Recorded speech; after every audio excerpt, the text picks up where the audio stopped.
Assalamualaikum warahmatullahi wabarakatuh. Alhamdulillahirabbil alamin. Alhamdulillahilladzi hadana li hadza wa ma kunna linahtadiya laula an hadanallah. Laqad ja'at rusulu rabbina bil haqq wa nudu andil kumul jannatu uristumuha bima kuntum ta'malun. Asyhadu an la ilaha illallah wa asyhadu anna Muhammadan abduhu wa rasuluh sallallahu alaihi wasallam wa ala alihi wa ashabihi amma ba'd. Ya anak-anak, bagaimana kabarnya hari ini? Semoga dalam keadaan sehat selalu ya, dalam keadaan mendapatkan hidayah dari Allah selalu. Jangan pernah lupa bersyukur untuk hari ini, dan jangan lupa untuk mengawali pembelajaran, mengawali semua kegiatan, awalilah dengan membaca basmalah. Bismillahirrahmanirrahim. Nah, untuk materi bab selanjutnya adalah pelaksanaan penyelenggaraan jenazah. Perlu kita ketahui, pada surat Al-Ankabut ayat 57, kullu nafsin dha'iqatul maut, tsumma ilaina turja'un. Setiap yang berjiwa akan merasakan kematian. Kemudian hanyalah kepada kami Allah, kamu sekalian dikembalikan. Nah, sebelumnya kita akan membahas kematian. Nah, pada ayat ini menjelaskan setiap jiwa yang hidup, jiwa pasti akan bertemu dengan kematian, yakni proses berpisahnya antara ruh seseorang dengan jasadnya. Nah, untuk kemudian menghadap kepada Allah Azza wa Jalla guna mempertanggungjawabkan kehidupan yang dijalaninya di dunia.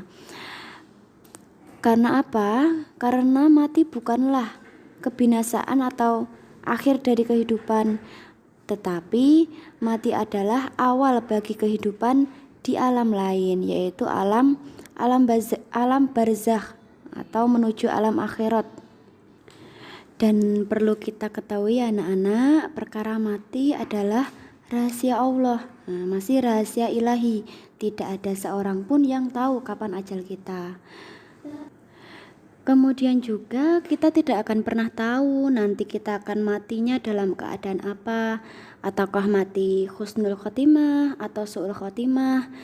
Maka untuk mempersiapkan sebuah kematian yang datangnya sewaktu-waktu, yang tidak terduga-duga, kita sedang melakukan apa, kita sedang beramal yang baik atau amal yang buruk, berbuat kemaksiatan atau tidak.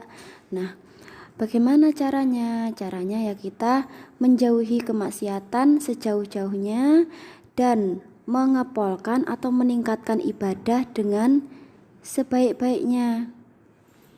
Jangan sampai kok nanti nyawa kita dicabut oleh Allah, kita dalam keadaan kemaksiatan, dalam keadaan melakukan dosa, melakukan banyak pelanggaran-pelanggaran terhadap aturan Allah. Hal-hal tersebut harus kita hindari sejauh-jauhnya. Siapa sih seorang muslim yang tidak ingin mati dalam keadaan husnul khotimah? Misalnya mati dalam keadaan sholat, mati dalam keadaan beribadah di jalan Allah, seperti itu. Seperti yang sudah dijelaskan pada surat Luqman ayat 34 yang potongan ayatnya berbunyi, wa ma tadri nafsun madza taksibu ghadan wa ma tadri nafsun bi ayyi ardin tamut. Innallaha alimun khabir. Dan tidak ada seorang pun yang dapat mengetahui dengan pasti apa yang akan diperbuatnya besok, dilakukannya besok. Tidak ada manusia yang tahu besok saya mau melakukan pahala atau dosa. Dan tidak ada seorang pun yang dapat mengetahui di bumi mana dia akan mati. Jadi kita juga tidak tahu di mana kita nanti akan meninggal, dalam keadaan apa. Itu tidak ada yang tahu. Maka kita diperintah untuk mempersiapkan kematian. Nah, setelah seorang muslim itu meninggal, jenazah seorang muslim itu akan diurus atau diramut oleh muslim yang masih hidup.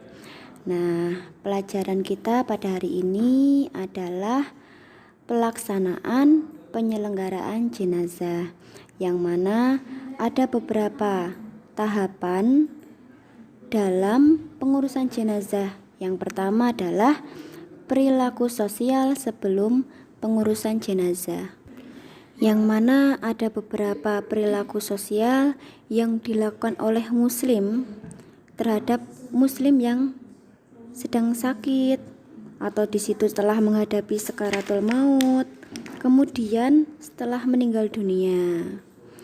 Yang kedua ada tahapan memandikan jenazah, dan yang ketiga mengkafani jenazah, dan yang keempat menyolatkan jenazah, dan yang kelima adalah memakamkan jenazah.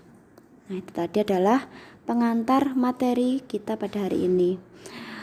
Yang pertama adalah kita akan membahas jenazah. Nah, apa itu jenazah, anak-anak? Jenazah berasal dari bahasa Arab janazah, yang artinya sebutan untuk mayat atau mayit atau orang yang telah meninggal. Hak-hak dari orang yang telah meninggal itu telah diatur oleh agama Islam, yaitu dalam pengurusan jenazah ini. Karena apa? Karena manusia adalah satu-satunya makhluk yang paling dimuliakan oleh Allah dari semua makhluk ciptaan yang lain, baik ketika masih hidup maupun sudah meninggal. Jadi ketika manusia mau meninggal pun atau sudah meninggal, sebagai sesama muslim berkewajiban memuliakannya pula, meramutnya dengan baik, seperti sabda Rasulullah SAW, anna Rasulullah SAW qala kasru atmil mayyiti kakasrihi hayya. Sungguh Rasulullah telah bersabda, dosa merusak tulang belulang mayit sama seperti dosa merusaknya ketika ia masih hidup. Jadi dapat disimpulkan, ketika kita itu menyakiti mayit dengan merusak jasad atau kuburannya itu perbuatan dosa, karena sama saja menyakitinya ketika ia masih hidup. Nah, inilah bukti bahwa Islam sangat memuliakan manusia baik ketika masih hidup maupun ketika sudah meninggal. Nah, untuk selanjutnya adalah sebab-sebab penyelenggaraan jenazah. Menurut ajaran Islam, ada beberapa sebab yang mendorong manusia untuk mengurus jenazah dengan cara yang baik dan benar. Di antaranya adalah yang pertama, ajaran Islam menjunjung tinggi martabat manusia. Dan yang kedua, manusia merupakan makhluk mulia ciptaan Allah dibanding bangsa jin, malaikat, dan iblis. Kemudian yang nomor 3 adalah kehidupan manusia itu diatur oleh Allah Subhanahu wa Ta'ala.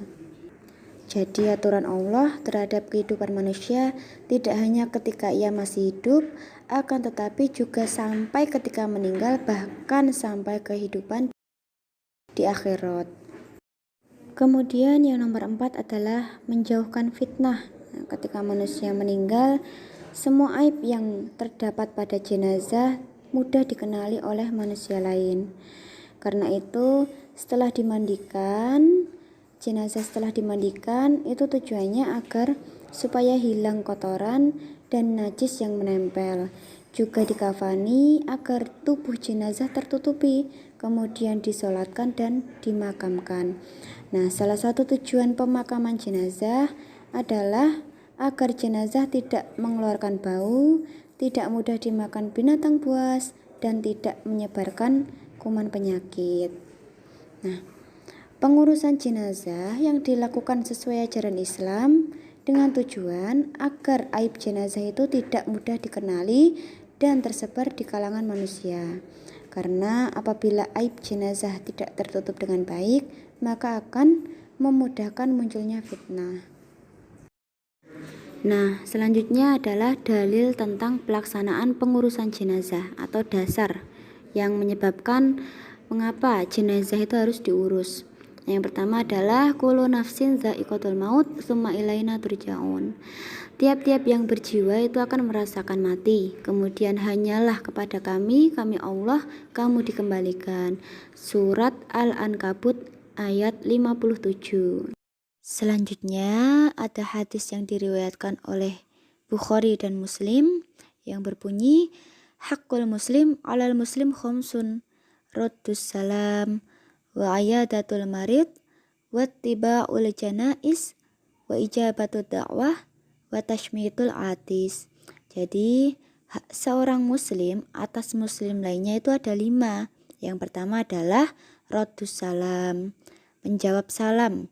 Yang kedua wa ayadatul marid, menjenguk orang sakit. Yang ketiga, wattiba'ul janais, mengantarkan jenazah sampai ke pemakaman.